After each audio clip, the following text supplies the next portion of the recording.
All right, welcome to the channel. This is your host, Young Brando, and we're gonna talk about watches. We're gonna talk watches, and we actually have a surprise unboxing.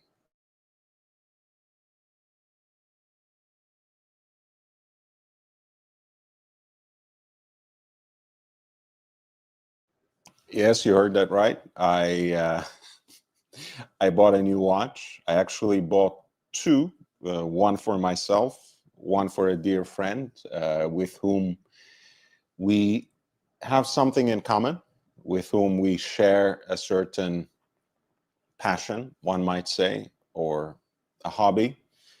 Well, maybe for him it's really a business, but we will get to that.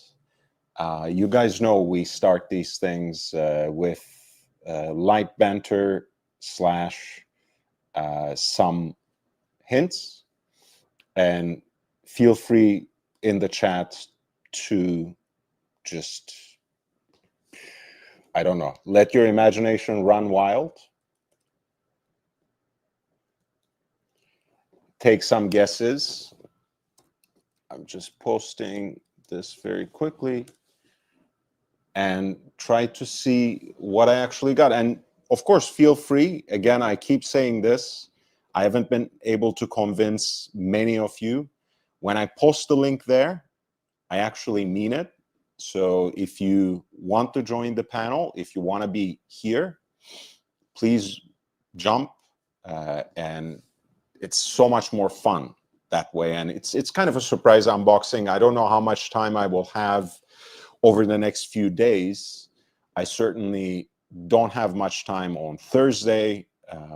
Tomorrow, it's still up in the air because I'm waiting to hear back on a certain opportunity. So we'll have to do it now or never, in a way. Hey, my friend, how are you doing? Thank you for being a member. And Ducky, it's nice to see you as well. So let's get on with the guesses and with my hints. I have three, and this privileges, in a way, those of you who have been watching this channel for so long and who know something about my collection. It's a brand that I don't have in my collection and that I don't even think anyone in my immediate circles has in their collection. On that note, it's not really a brand that's known for watches. It's not really a brand that has a watchmaking heritage, no horological legacy to speak of in and of itself. And it is actually a recreation of a very classic 1930s dress watch. Surprise, surprise, bezels. He contributed the first super chat of the day and first one toward our goal, which is 5 super chats of $2 or more in the next 18 and a half minutes. We are only 4 more super chats away. You have heard the guesses. You have heard the hints. Again, it's not a brand that I have in my collection just yet. It's, in fact, I don't think anyone whom I know personally has this brand in their watch collection. It's not a brand that's known for watchmaking at all. And third, it's a remake, it's a reissue of a classic dress watch from the 30s that was, I'm gonna add one more thing as I try to pull this original out of my pocket. Yes, so it's not really a brand that's known for watchmaking at all. It's a recreation of a 30s piece that was actually made for this brand's anniversary, and in fact their centenary. So it's a watch they have reproduced from their past, but they don't really have a watchmaking legacy to speak of. So it's kind of a head scratcher. Please hit the like. If you want, jump on the panel. We already have about a dozen people watching. So there's plenty of volunteers out there who can help me get this show going. I'm wearing, since this is a dressy watch that's gonna come out, I'm wearing my absolute favorite dress watch of all time, which is the Jaeger-LeCoultre Reverso in what they call a grand date. I hope you guys are not one of those people who insist that they need to be properly turned around, because I like that snap. I don't care if it's going to scratch or quote unquote damage the case. It's in stainless steel. It's supposed to be able to take it.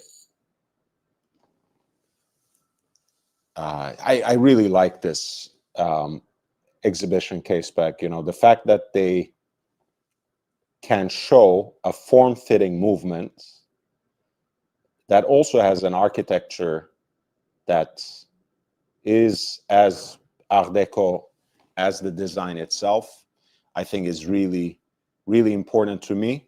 Patek should borrow a page from Jaeger-LeCoultre's book, because if you want a form watch, if you want a design watch of any sort that doesn't fit into that generic round realm, you gotta make a special movement for it. And I don't mean that in the way of an exotic complication of any sort. You have to make sure, especially if you have an exhibition case back,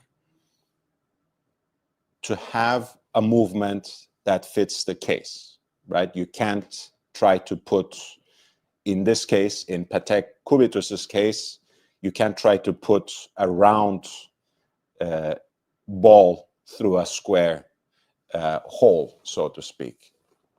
So this is my Reverso that I'm wearing today. Price range guide, that's a great question, actually. C3D Now says a riddle wrapped in a mystery inside an enigma. Oh, that sounds nice. That sounds like the kind of villain that I like to imagine myself as. But I'm no Riddler for all that. Ducky says, price range guide. I will respond to that right away. Finil says, I guess it's something from Hermes. That's a very good guess, but it's not.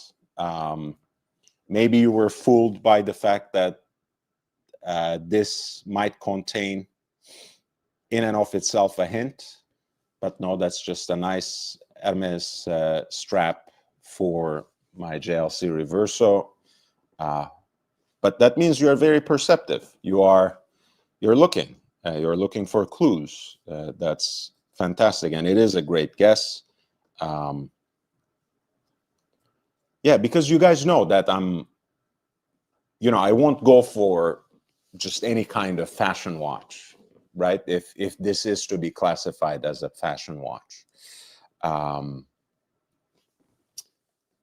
Good guess, matches the bracelet he's wearing. Yeah, this, I haven't talked about the history of this, but it is actually Tuareg work. And even though Hermes sold Tuareg hand-engraved sterling silver jewelry in the past, I didn't get that from Hermes. I have my sources, so to speak. Ryan Hoffrey, it's so nice to see you as well. Jefferson Exotic says, this is the first time I've seen your avatar in full size. Should I Should I do it? It's not. It's just a rubber ducky holding a watch. You scared me, man. When you know the kinds of things you see on the internet, man. I was scared to pull it up just to look for myself, and the fact that I did that on a live stream kind of tells you how stupid I can be sometimes. But it was just a harmless rubber ducky holding a nice bracelet watch. That was very cool. All right, Ducky's question. I have a response for this. It is actually less than $1,000. But since it's on the secondary market, again, I don't know how much that hones things. We can always expedite things by super chats. We have 4 more left of $2 or more. You know, if they come in right away, instead of the clues and hints and my responses and questions, we can just go on with it. I actually have the box right here, which is beautiful because it's not marked. It's black. It's gilded, very old-fashioned jewelry box, but it does actually belong to the brand of the watch that it holds in. So soon enough, I might end up giving that gives it away. So keep those guesses coming. Basil's Bezel says, I like it. I like it. You like the ducky? You like the avatar for ducky, or you like the box? What do you like? What do you like? Tell me. Tell me, Basil.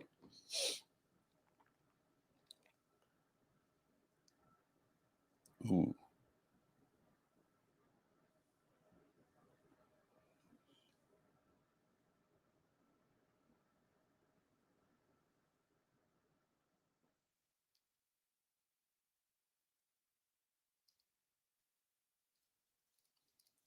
Ah.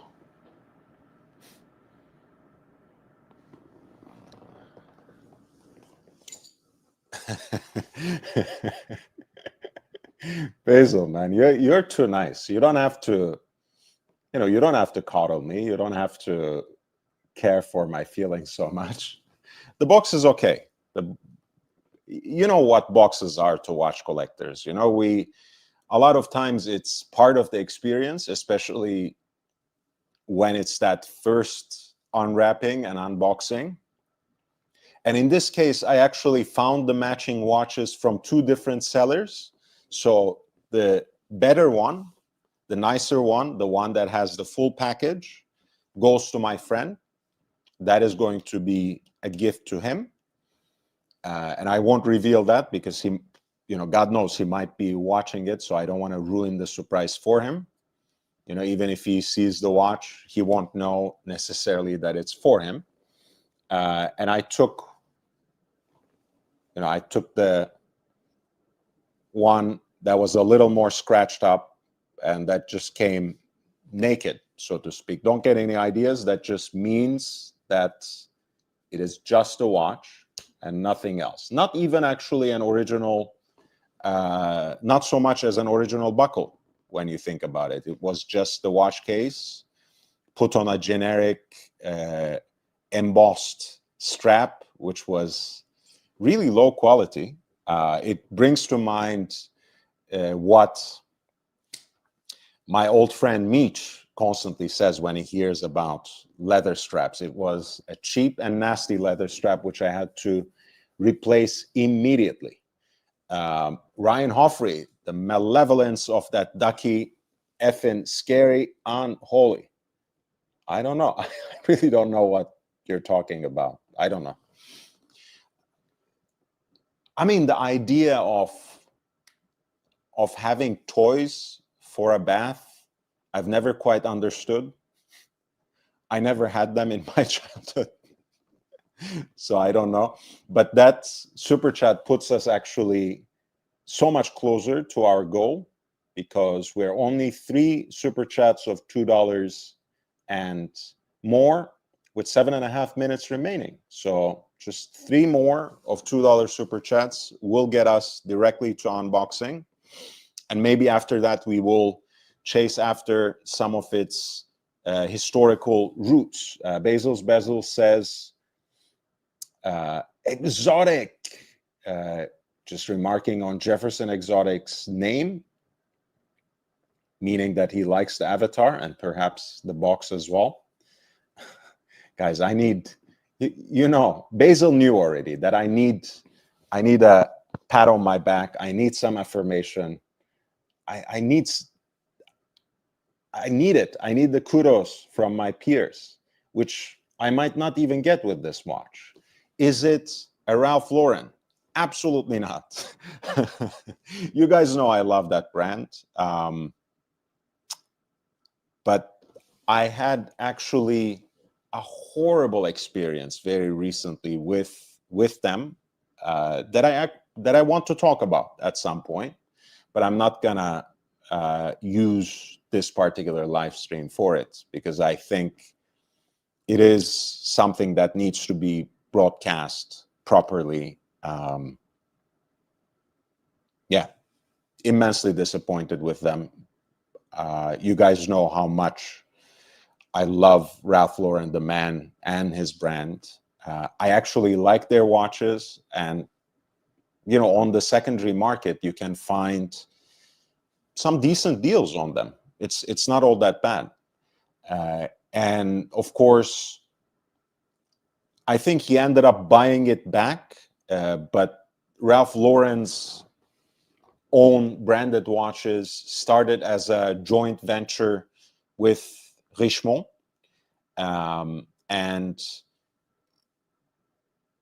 the movements to this day are mostly supplied by Val Fleurier, which is Richemont's movement manufacturer, operating out of Bombé Mercier's factory, if I'm not wrong. C3D now, $2. We have only 2 more super chats of $2 or more with 5 minutes remaining.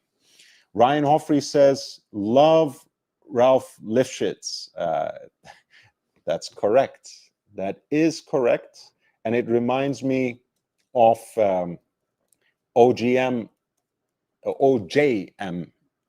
merch. You guys know I'm a huge fan of this Instagram account. Oh, C3D now, another $2. So we are only 1 super chat away now. The next super chat unlocks the unboxing, and we will go right with it. But I was trying to show you guys all Jewish men. It's amazing. It's basically a humorous, an ironic, a parody lifestyle account of 3 older Jewish gentlemen from New York. You can find them on Instagram, just going through their days with all sorts of shenanigans. They spent a lot of time in Costco. Of course, they need shoes with Velcro snaps, but one of their early merch offerings was actually a hat that said Ralph Lifshitz. I don't know if they even have it anymore, but you know, a lot of their collection is basically directly influenced by the Ralph Lauren aesthetic, taking it to the way that older Jewish gentlemen would wear it. But yeah, this is great. Broken link. Can't believe it. Polo Ralph Lifshitz. That's it. That's our man. Chalk flew up, $5. And before that, C3D now, another 2. So there we go. We need to do this now. The box is back. So I got 2 of these watches. We have already said that it's going to be, yeah, I need to share that link with you guys. now that I made some advertisement. So quickly running through those 3 hints again, just so we can contextualize this. This is a brand that I don't have in my collection. I don't think any serious watch collector that I know has in their collection, even though I have seen co-branded stuff and even posted on my Instagram some co-branded stuff from ages ago. It's a brand that's not really known for watchmaking. It's well under $1,000 in terms of their pricing, and it is a recreation of a watch that a distinguished watchmaker made for them in 1930s. This is the buckle. In this case, my friend gets the nicer watch with the original buckle. This is the box again. Oh, the brand reveal is coming. It's right there. It is Dunhill, Alfred Dunhill. And now for the watch.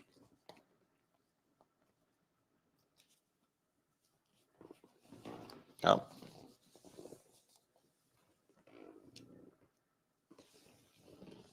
All right. So this is the watch. It is a curved crystal to maybe dramatize that effect with cubist font numerals, blued Breguet hands. The case itself is curved too. It almost looks like a teeny tiny Santos, to be fair.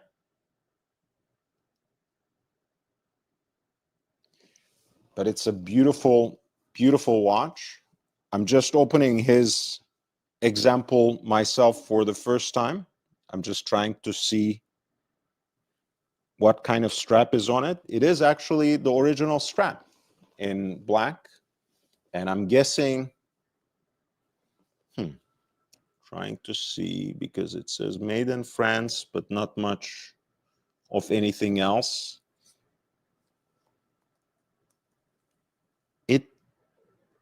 It looks like real crocodile leather, honestly. So that's very cool. I really love the unique font on it. It's like cubist inspired.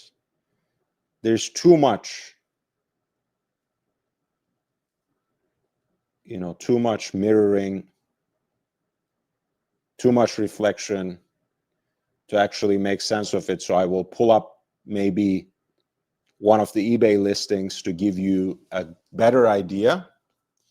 So that's my friend's example. I will wear mine and I will show mine while I'm putting it on. But I'm so glad that it arrived in this condition. It looks barely worn in his case.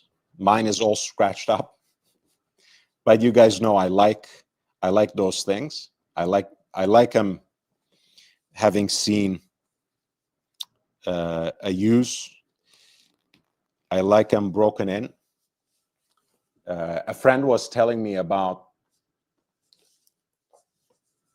a commercial that a second-hand dealer made for pre-owned Aston Martin at a certain point.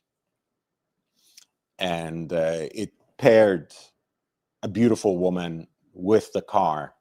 And it said, "You are not her first, but do you care?" So I'm not her first, but I really don't care.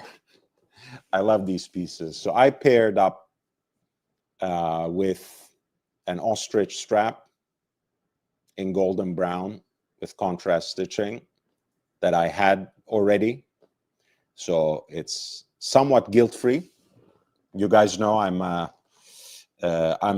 have been in my soft boy era for almost 5 years now, celebrating the 5th year of going vegan in February, and celebrating the 3rd year of Watches and Style. So there we go. This is what we have right here. Maybe, let's see if let's set another goal. And maybe someone will finally jump on the panel with me, and we can talk a little bit about how this purchase came out and why I chose this for my friend, and of course, without ruining the surprise completely for him. And I will maybe also show the watch that it was inspired by. And I did end up giving you guys actually another, let's do another 5 super chats of 2 or more for the reveal of the original 30s watch that was made for Dunhill by another brand. And that's a good jumping off point, actually, for what I'm going to talk about next. But let's see. Basil says, cool, thank you. Ryan Hoffrey says, good find. Thanks for the OGM earlier. Ducky says, didn't see that coming. Neither did I. Because I saw, okay, first, in a watch meeting, actually in a Jaeger-LeCoultre watch meeting, I saw a friend, I made a friend who was wearing a Universal Genève tri-compacts that was co-branded. That was Universal Genève and Dunhill. I was like, oh shit, that's so cool. And I had before that never seen anything co-branded like that from Alfred Dunhill of London, right? I had never seen anything like it. Of course, I knew that in time they moved away from tobacco. I know in time they, developed basically an entire fashion and lifestyle brand, but I've always thought of that as something, a newfangled thing, really, something that just came about much more recently. This was the watch that I saw. The Dunhill branding is inside the moon phase indicator. You guys know I have one of these as well, so let's bring that out too.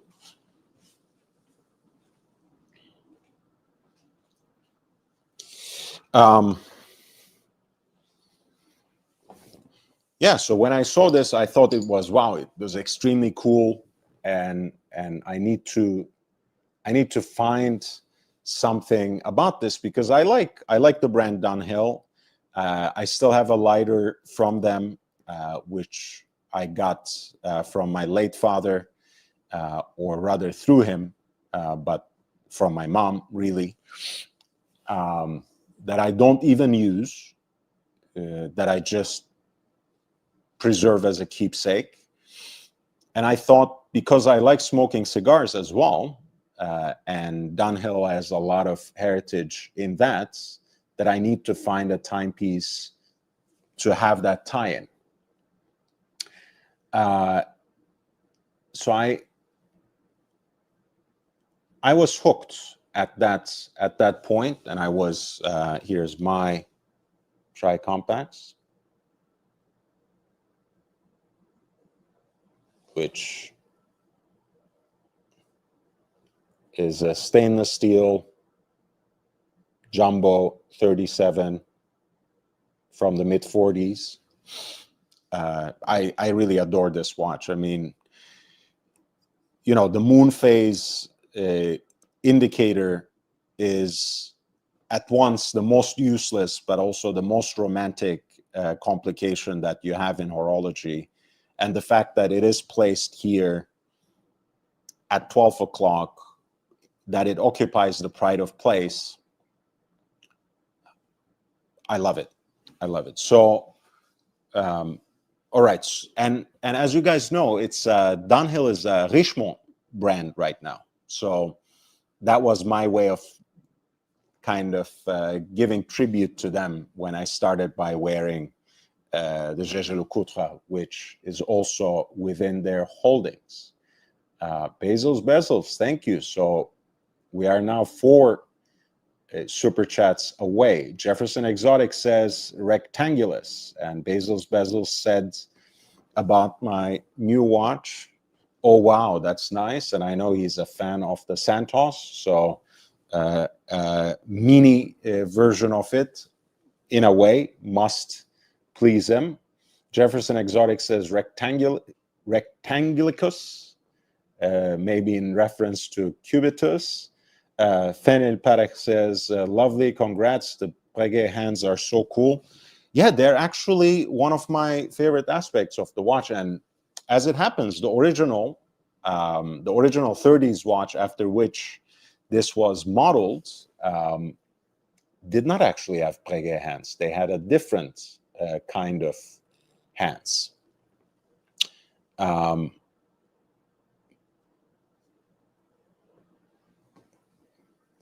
And this was a watch that they introduced in 1993, along with an entire Centenary collection, actually.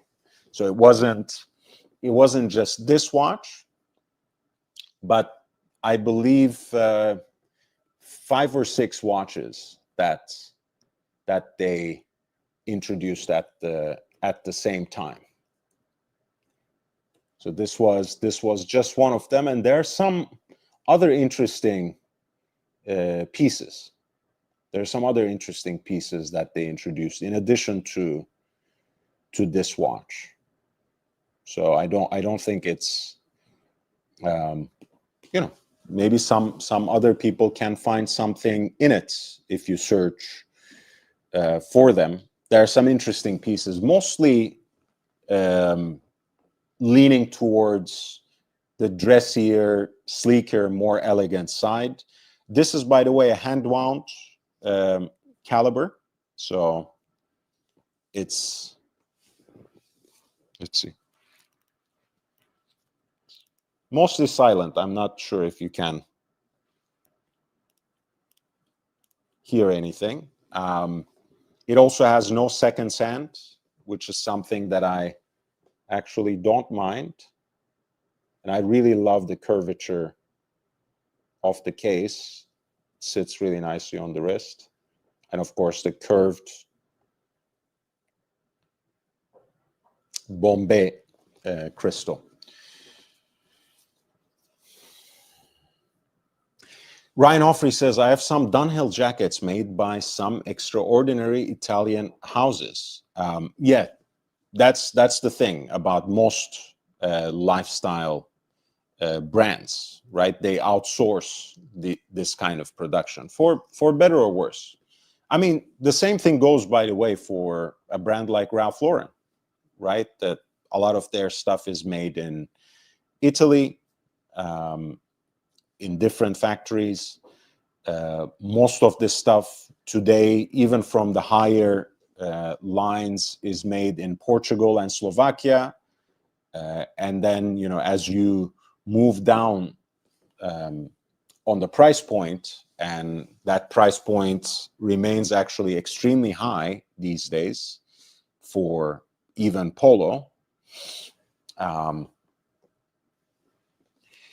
you end up with, a lot of other countries that have cheaper manufacturing capabilities that don't necessarily mesh with the price. But I had promised that I'm not gonna talk smack about Ralph Lauren, so that's it's different. C3D now says, I have some Dunhill cufflinks. Your watch is way cool. I like that. I think the earlier message was cut short and you were writing this. Ryan Hoffrey says, the quality of my Dunhill jackets is amongst the finest tailored clothing money can buy in Italia, short of Kiton. I don't doubt that. I don't doubt that. This friend actually that I'm talking about, okay, now I would maybe give it away to him as well.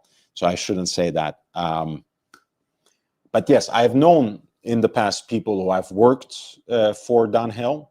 I have myself, over the years, over the decades, gone into Dunhill's boutiques in Paris and London, and the Italian-made stuff was quite amazing. I mean, you know, I don't remember the exact supplier now, but I'm pretty sure some of the jackets were made by Belvest, and Belvest makes great stuff. I have some of their own branded stuff and some other stuff that they had made for other brands or department stores here in the US. They were always top notch. You know, Kiton is a great brand, and so is Cesare Attolini, so is Battistoni, so is Rubinacci. The reason that I like Kiton is not much different than, or Zegna for that matter, is not much different than the reason one likes Loro Piana, right? Kiton, I think, is a great instance of Neapolitan tailoring without erring on the side of trying to make everything like a shirt jacket. So their usual fare, the ready-to-wear stuff, has some structure, you know, some padding, some shape to the shoulders, which I don't mind. Honestly, I think you have to do what feels natural to you, but I think it's nice to have options.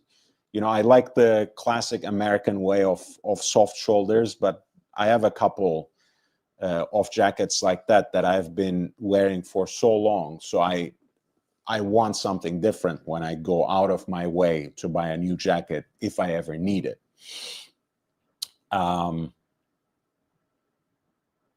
Yeah, Kiton's difference mostly in the quality of the fabric they use. It's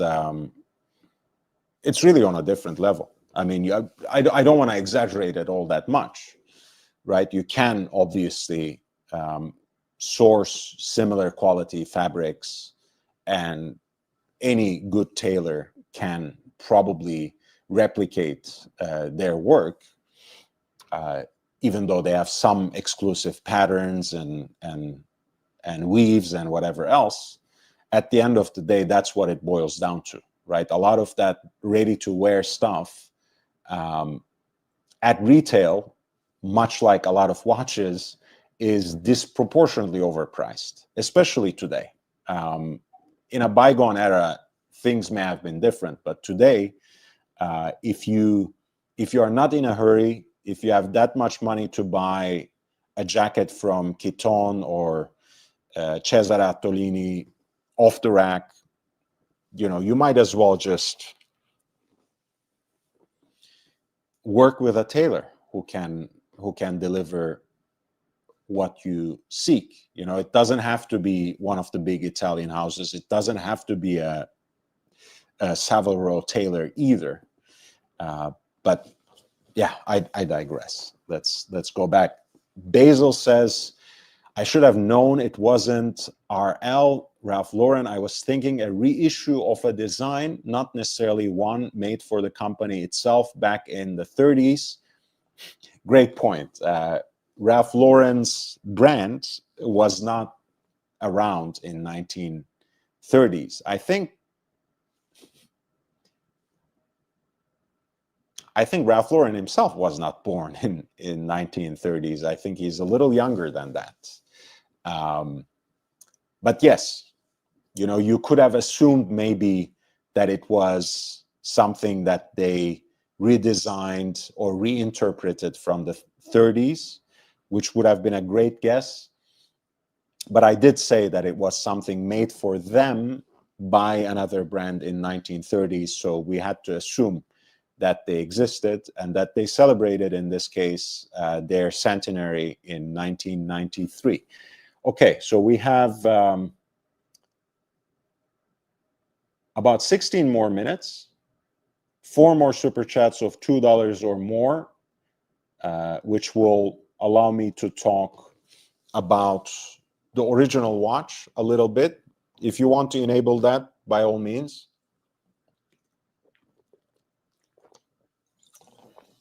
If not, I'll continue talking about that and maybe give some hints.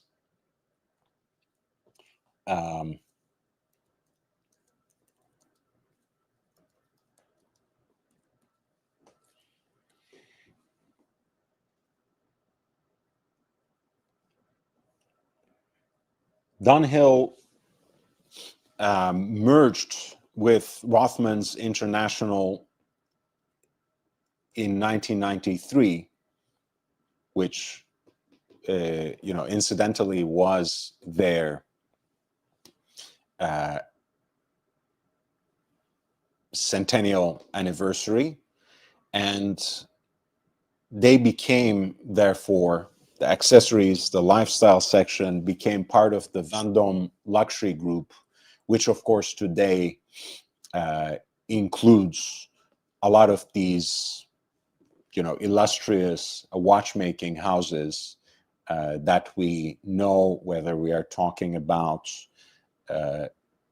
Alain Gonzune, which of course joins us from Glashütte, Germany, or IWC, Schaffhausen, Gégé Lecoutre of Le Sentier, Vacheron Constantin, of course, and then also Cartier and some others like Roger Dubuis, for example, which is also part of the Richemont umbrella. I think Richemont had at some point bought a stake in Greubel-Forsey as well, which was once again incorporated into their own ownership. So Richemont is no longer involved in Greubel-Forsey, which was also obviously not making watches in 1930s, even though they make some incredible stuff now for 20 years. Of course, one shouldn't forget Panerai and Piaget, and perhaps very importantly, when it comes to what we were talking about earlier, Bombé Mercier, which has some decent designs, but also houses the movement-making arm of Richemont's operation, which is, in fact, which goes by the name Val Fleurier. And Val Fleurier makes movements at this point for Cartier, for, of course, Bombé Mercier. They also make some movements for entry-level Vacheron Constantin.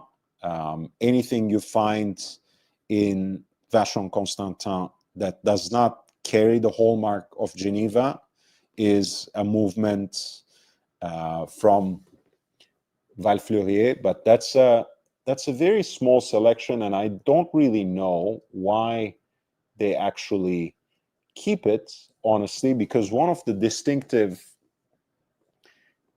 things about Vacheron Constantin, especially and increasingly since 2009, of course, was the fact that they kept the Geneva seal, that they continued to aspire to the hallmark of Geneva, unlike Patek Philippe. Right? This is not something that some of these Geneva-based brands have consistently done throughout their history, to be sure.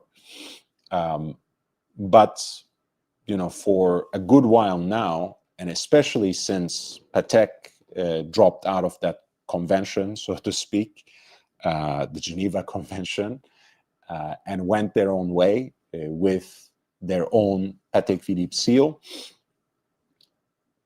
An important part of Vacheron's marketing is tied into their watches and their movements specifically, but also their cases, aspire to those standards of finishing, assembly, and regulation that are worthy of the hallmark, worthy of carrying the seal of Genevan watchmaking, which has distinguished itself through the centuries.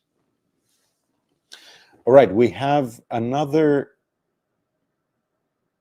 10 minutes or so for 4 more super chats of $2 or more.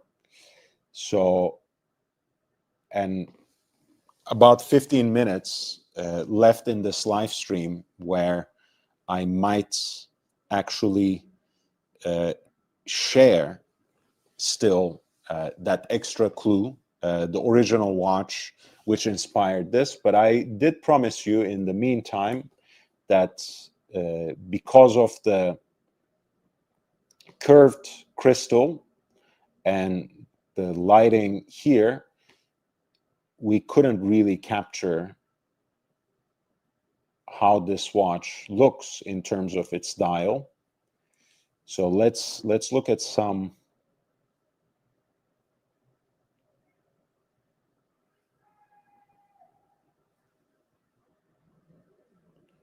pictures right here. Is this gonna give my name away? No, it's not gonna.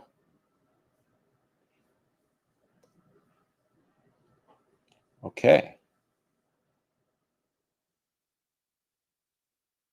So this is the watch.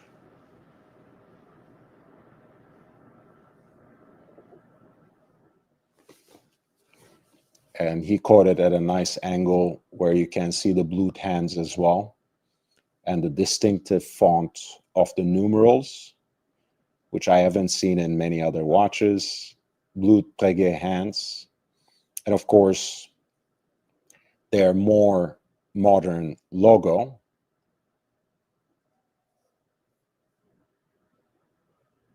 Here's another shot, and this is great to illustrate also how blued hands look in different kinds of lighting, right? Sometimes they register as very deep blue, almost black, but not quite. And from other angles, it's like a cornflower blue.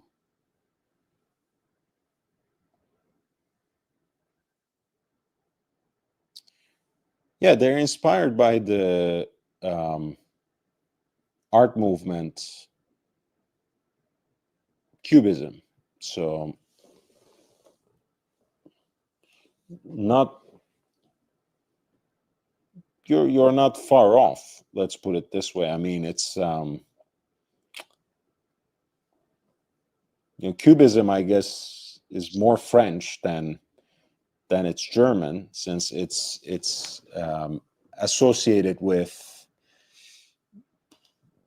the avant-garde that began in Paris, and it kind of has a lot of exchange, of course, with Art Deco as well, but also Dada. So you can, I guess, say that there is a certain kind of cabaret quality to them, but I think that comes mostly through the Parisian influence. Yeah, you can also see the kind of distortion that the curved crystal causes, and that's part of the charm of the watch, right? It doesn't really show great on the webcam of my laptop, but otherwise it's cool. I also like the buckle, which has this kind of stepped finish, in addition to this Dunhill logo. Unfortunately, I won't have that, but I'm sure my friend will enjoy it a great deal. Here's a nice look at the curvature of the case.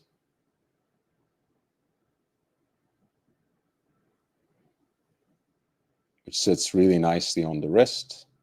And you can see how the crystal is raised and follows the form of the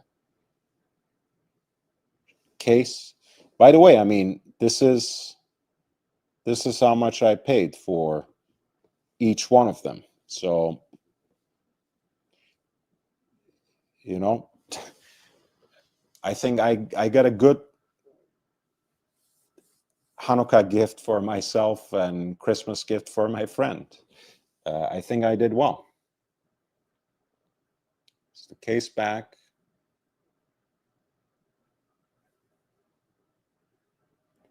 And you can see it's like 39 lug to lug. So it's like a very smallish, nice dress watch.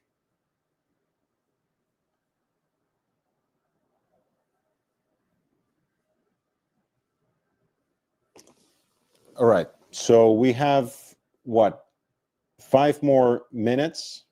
Maybe I'll give some clues. If we get the remaining 4 super chats and I get to reveal it on time right here, that would be great. If not, maybe after I give the clues, I will slowly start closing up shop, so to speak. And maybe you guys can send your guesses in as comments down below once the live stream ends. And I will reveal the original inspiration for this watch, which is what captivated me. Because it was, in fact, as I said, I met a new friend at the Gégé Lecoutre event. He had a Universal Genève Tri-Compacts that had Dunhill co-branding on it. And I started, as I do, rummaging through the internet, doing my research and trying to find what kinds of pieces that Dunhill had produced over the years, or that they sold, pardon me, over the years, because I really thought that they were, up until late 70s, just really a tobacco brand, and that the accessories and clothing only really came in the 90s. You know, that's my bad. That was my ignorance. So I understood then that, you know, it was something that they started, you know, already in the late 70s and 80s. Okay, I could wrap my head around that, but that watch, which was itself from the 40s, unlocked this whole new era for me. And I was like, okay, they must have sold watches. And Universal Genève was probably not the only brand of watch, not the only kind of watch that they had sold. I started searching. They may or may not have had their own brand. If so, who made it? And I started going through auction listings, and I found this watch, or rather the original 1930s watch that has inspired it. I was like, I wish I knew when that happened. I wish I bid myself on the auction, and it went for so cheap on an auction in 1992, actually a year before the Dunhill Centenary, that I suspect it may have been a representative for Richemont who actually bought this watch. I actually don't doubt it. It was probably Richemont who bought it and acquired it for either Dunhill itself or maybe a watch brand that also is part of them, part of their holdings, so to speak. I hope the original watch, which was sold for a rather reasonable amount because it looks relatively clean and certainly very unique, and just incredible for its time and for its age. I hope it was bought by Richemont and used basically in the archives or in the museum of this particular brand. And I hope it comes back in some form or fashion. But if it doesn't, I have my own, and I really think, I like these kinds of small watches. You guys know I have a 1930s chronograph from Lemania that runs on that CH27 caliber. That's around this size, maybe even a smidgen smaller, but it mostly wears around this size because of its very round case and somewhat extended downturned lugs. I like watches like this, especially when it can be found for a reasonable amount, especially if it's something that I can share. You guys know this whole channel has as its purpose sharing, sometimes oversharing, you might say. But hey, that's what we are here for. We are here to share our love, our passion, and our knowledge as it relates to watches, as it relates to the timepieces that carry so much history and that carry, perhaps more importantly, our own histories and our own stories. In fact, we get to make more stories wearing them on our wrist, and I certainly appreciate this watch, and hopefully I'll get to wear this watch as a matching watch with my friend for quite some time to come. I will close now, but I will just encourage you once again to hit the like button if you haven't done so already. I want to thank each and every one of you who came into the chat, who asked questions, took their guesses, but I appreciate especially those of you, Bezos, Ryan Hoffrey, C3D Now ×3, Chalk Flew Up, and Bezos again for contributing to the channel. That's always very important. You guys know if it isn't for you, if it weren't for you, this channel would not exist. I have established this channel to share my passion and knowledge for watches, about watches, but it is a channel that has only one master, and that is you, that is the audience. It serves no other interest other than building a community of enthusiasts and collectors who educate themselves and educate each other so that we can actually get the best bang for our hard-earned money in the watch market. So the fact that you contribute to its survival and hopefully to the way it will thrive for many years to come is something that I don't take for granted, and I work for it. I work hard for it, and I'm glad that you recognize it. I really appreciate that. Feel free to follow me on Instagram as well if you haven't done so already. That's a platform that's very quickly taking off. For now, the momentum is there. I'm sure it will come travel back here circulate back here as well. I don't doubt it, in fact, but if you want to expedite that, if you want to help that out, feel free to share links. Feel free to suggest the channel to your friends. Send it in your WhatsApp groups. Send it to your friends, to your fellow watch collectors and enthusiasts. I would be very grateful for that. And that's the best kind of help, because it helps us build a community of like-minded individuals who care so much about watches and who want to cultivate that passion together and who want to build up their knowledge together as a community. Finally, again, if you want to contribute, YouTube allows you a lot of different options. The memberships come with exclusive and very informative educational content. So getting a membership or gifting it to other people is one of the best ways of contributing to the channel.